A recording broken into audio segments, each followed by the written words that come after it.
Erin Blanchfield striking is hot garbage. It is absolutely terrible.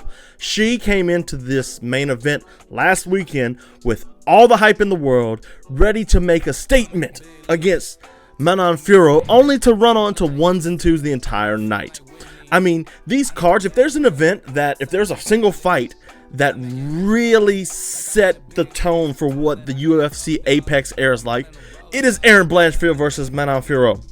Because it's just us, i.e. Erin Blanchfield, running on to ones and twos the entire time. I mean, you've already broken MMA Guru's will to live. I mean, look at this guy. This all I have in life is MMA, and this is what they're giving us.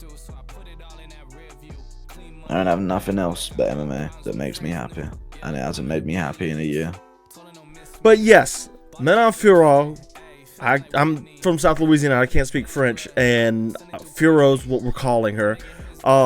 She really, I mean, just did one thing the entire night. And, like, it's no discredit to her for doing one thing when Erin Blanchfield did not change what she was doing to get a response out of Manon Fiorot. So, if the 1 and 2 is working for you, keep throwing it. Eventually she'll fall or you'll win the decision. And if there's anybody that wins decisions, it's Manon Fiorot. Now she's beat Erin Blanchfield and Rose Namajunas back-to-back. Manon Fiorot is the title contender. Unfortunately, Alexa Grasso and Valentina Shevchenko are starring on a reality series that nobody watches, The Ultimate Fighter. So she's going to have to wait or fight again. And if I'm her, I'm waiting because I don't have the rankings pulled up right now like I never do every week. And I can guarantee there's somebody coming up the rear. Maybe Tatiana Suarez or somebody. Hold on, I'm pulling them up now, guys, because I'm the world's worst podcaster. I'm never prepared. But, yeah, I guarantee there's somebody coming up. Then it's like, hey, I'll fight you. Alexa Grasso's the pound-for-pound champ. Ugh. You got Macy Barber coming up. Yeah. So, no, never mind. There's nobody.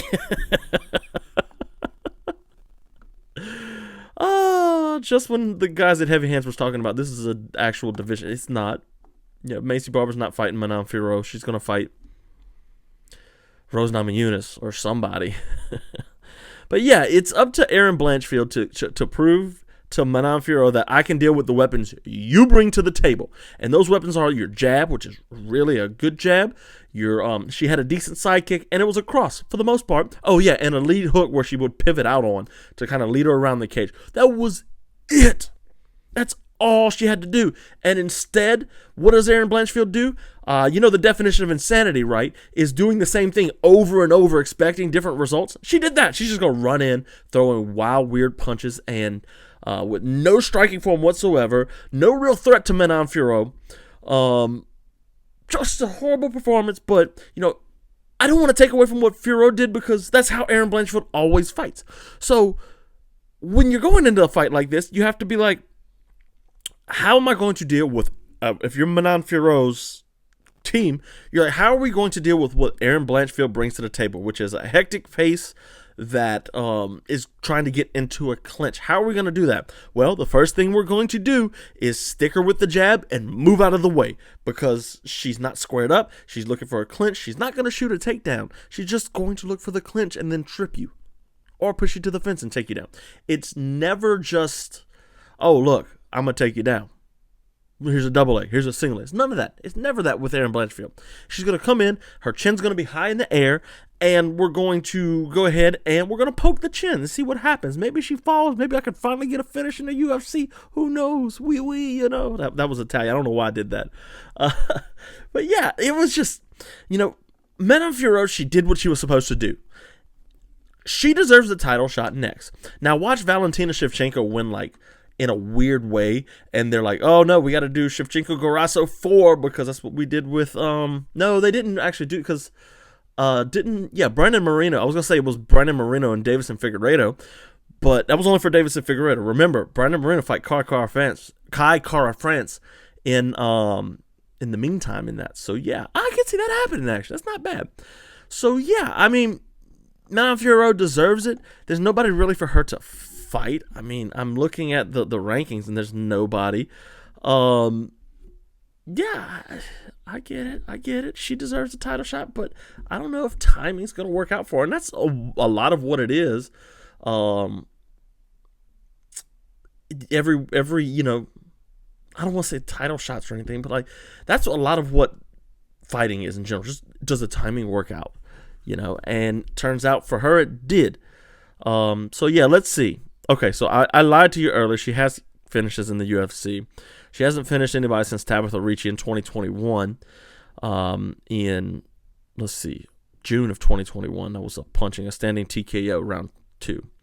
But since then, she's beat Myra Bueno Silva, title contender, Jennifer Maia, title contender, Katlyn Chookagain, title contender, Rose Namajunas, former champion, Erin Blanchfield, the hot upcoming prospect.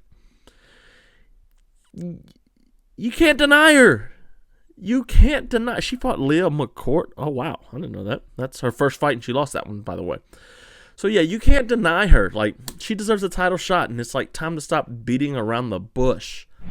Erin Blanchfield? Dog, she got to get with the striking pedigree because that was, like I said at the top of the show, horrible. Good night. That was such a bad performance. Just running on to ones and twos all night. What do you think that's going to get you? Especially against somebody with striking. You think her team would be better prepared for a fight like this. Like, we know Manon Fiorot. We know what she's going to do. She's going to go in there. She's going to jab. And she's going to throw a lead hook and throw a cross. And that's it. You know, she's strong and she can get a takedown, but she's not going to take me down. I'm fairly confident Manon Fiorot couldn't keep Erin Blanchfield down. I'm very confident in that. That said, Erin Blanchfield apparently can't get Manon Fiorot down because she can't grab her. She can't deal with a jab. You know, move your head. If you got somebody throwing a jab and it's catching you as you're coming in, move your head, dip, duck, do something. Her corner should have told her this, and they probably did. But it didn't work because she didn't do any of it. Just terrible on Erin Blanchfield's part. Now, for her future, I mean, I'm not going to say, you know, I have to come in here and be negative about her performance because it was a bad performance. That said, I'm not going to say she's toast. I don't think she's toast. She's 24 years old. She's the number 2 contender in the women's strawweight division in the UFC. She's got time to get better. And if she sits and thinks to herself, like, man, I've been exposed to this now, and I've seen, like, I hate this term, but, like, there are levels to striking, and I need to get better, you know. She will. And you know what? Erin Blanchfield, I don't follow her Instagram or nothing like that, but she seems like a hard worker. The way everybody talks about her, she's a hard worker.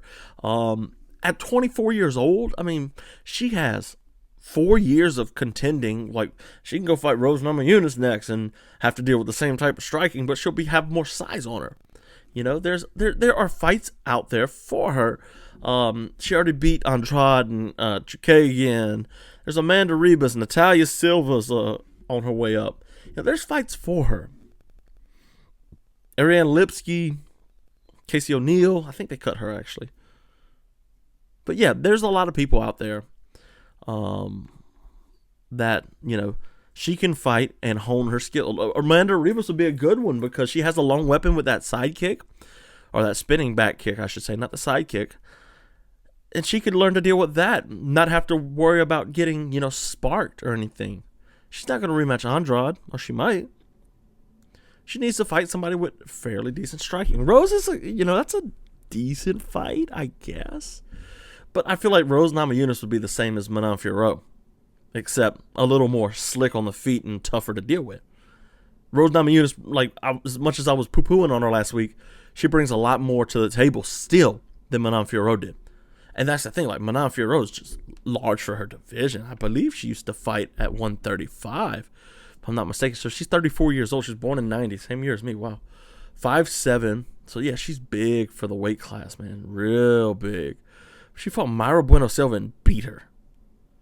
That was at flyweight, though. Okay, so has she ever fought there? At, UAE. Oh, she's a UAE Warriors thing, prospect. No, she's always been flyweight. Okay. Regardless, she's large. She could fight at bantamweight. Bantamweight needs her. But yeah, I mean, Erin Blanchfield, she has a lot of time to get better. Joaquin Buckley is the next fighter we're going to talk about because why not? He smashed out Vicente Luque. in a fight that, a lot of people had Luque because he looked good against Rafael dos Anjos. But Joaquin Buckley is a totally different style fighter than Rafael dos Anjos, who's looking to grind you out, and he's a lot smaller. Buckley fought at 185. What does that mean? He's coming down. That's what that means. He's fighting Vicente Luque, a lifelong 170er.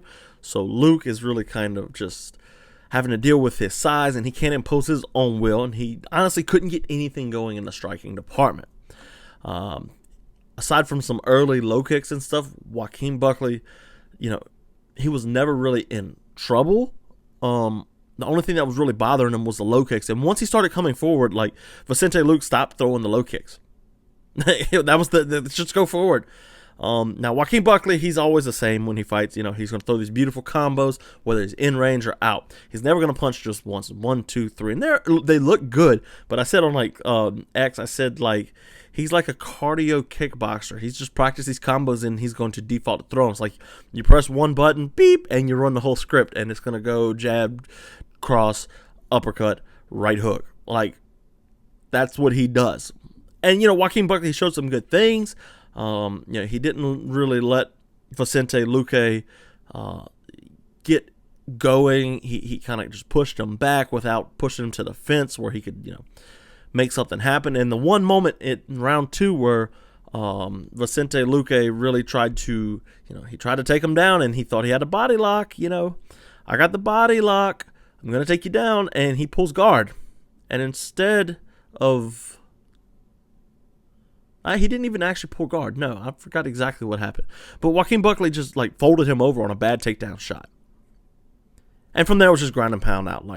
There was nothing to it there for Buckley. He kind of just smashed up Vicente Luque, who's on, let's be honest. Luque, how old is he? Because he's 22, 10-1. He's been around for forever. He's 32, so he's not ancient, but he's got a lot of fight miles on him. His time might be up, and he's 1-3 in his last 4. Now, that's Jeff Neal, who's, gassed or garbage, and Bilal Muhammad. But I also feel like, he's gotten a lot of, love from his win over Tyron Woodley, which wasn't that great of a win, and then the Michael Chiesa win where he won via Darce. But, he ran into, Bilal Muhammad and got decisioned, knocked out by Jeff Neal, beat Dos Anjos, which kind of bought him some time, and now Joaquin Buckley. So we're on, the new era, man. And, the rankings aren't out yet, but I'd be willing to bet Joaquin Buckley looks in a good spot, maybe even top 10 in welterweight, because, man, he got the win, and let's be honest, that win's not as valuable as if he were to beat Stephen Thompson, who's a little less washed than Joaquin Buckley is, and Jeff Neal, who's a little less washed by the looks of it.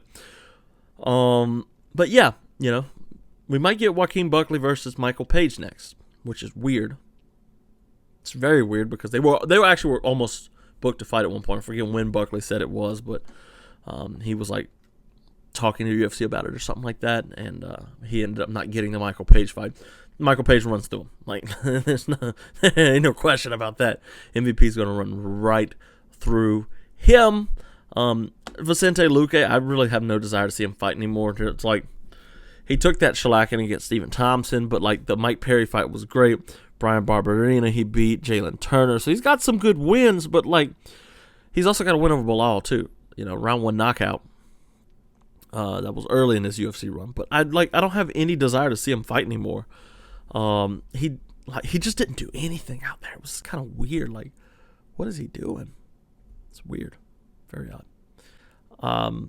Chris Weidman was the tri-main event, I guess you would call it. Took on Bruno Silva. Chris Weidman never has luck when he fights at home. You remember the whole "that's still my boy"? Yeah, that was Chris Weidman in New York when he lost. He loses all the time in New York and stuff. It's hilarious. He just wants to get a win in front of his home crowd, and I thought he was going to retire. So anyways, this fight's really weird. Every time Chris Weidman, first of all, we're going to talk about the eye pokes and stuff in a minute here, but the eye pokes didn't happen first. Okay, so Chris Weidman, every time he kicks, though, with his leg injury and stuff, I'm Chris, no, don't do that, because I'm worried he's going to snap his leg again. He's got titanium in his leg, and it's supposed to be stronger, which I think it's not fair, but, So, him and Bruno Silva are going at it, and first round, Chris Weidman looks really good. Okay. Had a couple eye pokes there. on both sides, I believe. But Chris was by far the worst perpetrator of it.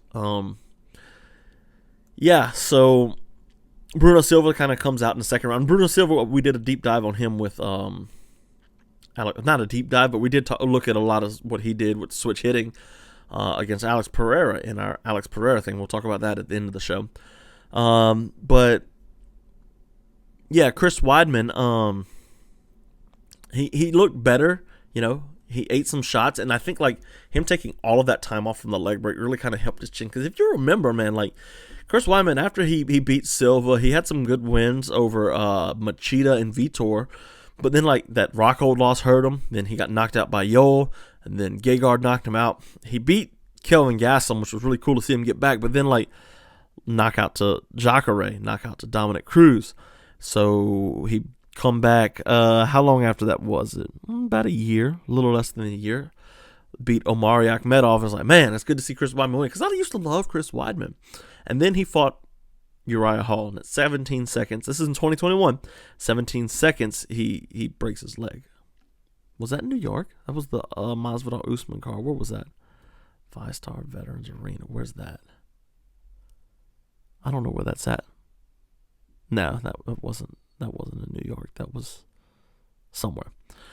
But anyways, you know, it was cool to see him back. You know, he got into the thing with a Polaris grappling event, but comes back and loses to Brad Tavares fairly convincing, like fairly simple. So Bruno Silva was kind of like a layup, and you know he got that. But the eye pokes is crazy. Like he pokes Bruno Silva in the eye twice already, and then in the like closing section of the fight, the closing moment, he throws a jab, but he reaches with his hands and pokes his eye, and he comes with a cross eye poke, pokes his eye again. 2 eye pokes in one combination eye poking. Bruce Lee would be proud. Bruno Silva goes down, and Chris Weidman like pounds him out, but like, you know, Chris went on to say, like, you can't just drop like that. And while I tend to agree with him, you also can't poke somebody in the eye 4 times. And that leads to, like, the whole rule problem. Like, the rules are the rules. Like, you can't poke somebody in the eye. And, like, when you're looking, like, in the NFL, I use this analogy all the time. But I feel like it holds true. Or any sport, any foul in any sport. Like, the NFL, if you're like, hey, boom, pass interference. They're not going to say, hey, you get a warning, you pass interference again, and we're going to give you 15 yards. No. And then you can't go, boom. You can't do it 4 times with getting a warning. No. Each and every time you use pass interference, or you interfere with the pass, I should say, you get 15 yards, automatic first down. It's a death sentence in the sport of football. It changes the course of a fight when you kick somebody in the groin, when you poke their eyes out, when you pull on the fence. There should be automatic point deductions, no matter what.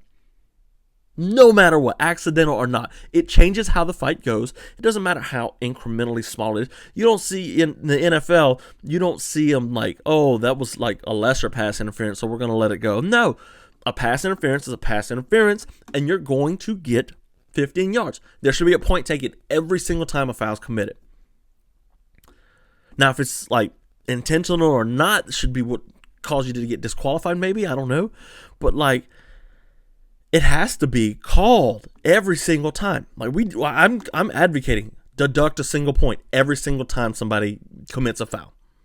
So yeah, let's see. Nursultan Ruziboyev got his win. He's like 34-8-2. Finally made his way to the UFC. Kyle Nelson, Bill Algeo. Kyle Nelson won. Chidi Njoku beat Reese McKee, who can't win in the UFC for anything. Nate Landwehr said, if you beat me up, watch what happens. So I'm not going to repeat exactly what he said, because I try and be a little more family-friendly show and not use profanity. And I know it's a mild profanity, but whatever. Verna Janaroba beat Lupi Godinez. Julio Arce beat Herbert Burns. Another, like, cheating. Herbert Burns, like, kneed him in the groin against the fence. Should have taken a point there. And then, like, the very next exchange, he pushes him to the fence. After he lost position, he pushed him to the fence, and he kneed him in the groin again. That should have been another point. That should have been a 10-6 round. I can't say that. Somebody beat Connor Matthew.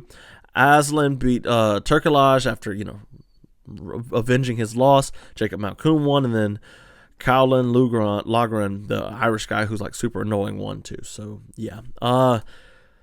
Whew, these events have been rough, guys. I'm not going to lie to you. I'm surprised I got this much time out of it. But, like, we've got UFC 300, and that's probably a lot where these good fights have gone. You know, if you look at UFC 300, a lot of those are main event fights on fight nights. But, like, this upcoming weekend, we got Allen and Curtis, which may not be for the casuals something, but, like, Hernandez and Jackson's these fight. Brendan Allen, my Louisiana boy, versus Chris Curtis, a good friend of mine.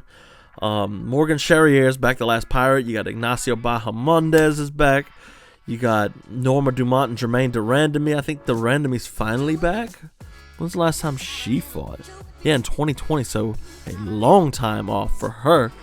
Yeah, you got some good fights on this card, man. But UFC 300 is what everybody's talking about. And Alex Pereira is the main event of that. And that's going to be where we finally, we get the good fights. And it's going to be like a good shower after a long, hard, sweaty day of work.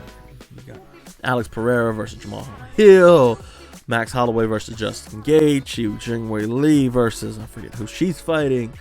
And you got all these other former title contenders and holders on the card. It's going to be great. I've done an Alex Pereira film study, and, he's real big on the left hook. He's big on the jab to the body, knees in the clinch. But he also has some holes in his game that Jamal Hill can kind of exploit. So it's going to be an interesting fight. Can Alex Pereira beat his 6th straight champion, or win he lost to Izzy once, so you know what I'm trying to say. Anyways, it's going to be interesting that UFC 300, I'm actually kind of excited for it.